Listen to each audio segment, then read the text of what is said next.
Are global brands really supporting the LGBTQ plus community, or is it profit before pride? June is Pride Month, which is a celebration of LGBTQ plus people, activism, and culture. And with LGBTQ plus acceptance rising in many countries, global brands have joined in on the celebration. Let's start with Mercedes-Benz. A small gesture, such as having a pride-themed version of their logo, shows their support for the community. On their website, Mercedes-Benz claims to adhere internal and external rules to do the right thing, which they call listening to their inner compass. Today I feel gay.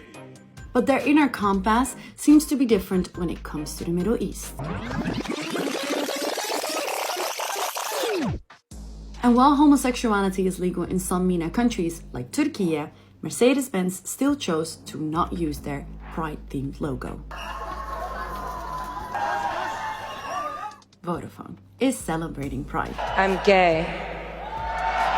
But not in Masr. Actually, I'm not. Social media, people, and politics are heavily intertwined these days. Many brands have taken a public stance in political issues that align with their customers' values. According to a survey by data firm Sprout Social in 2019, 70% of Western consumers believe it's important for brands to take a stand, concluding that brands that take a stand over political issues in the West is the new normal. But do we find this dual communication normal as well? According to Pew Research, the globe is divided on the acceptance of homosexuality. And if we look at the MENA region and certain countries outside the West, we can see that the LGBTQ plus acceptance is lower and that the LGBTQ plus community is facing different obstacles there. A research on attitudes toward same-sex relationships by the Arab Barometer survey found that in the 9 countries surveyed, an average of 12% of locals were accepting of same-sex relationships.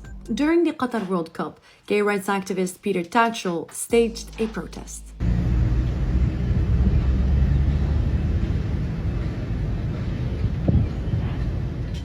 Despite the LGBTQ plus community's objections to it. Him showing up in Qatar without speaking to us and without taking our opinion into consideration was not a good move. We had explicitly asked him if he was going to be there to strategize so we can talk about what's going to be helpful and what's not going to be helpful. Our opinion was not taken into consideration, and that really makes me wonder about who he's doing this for.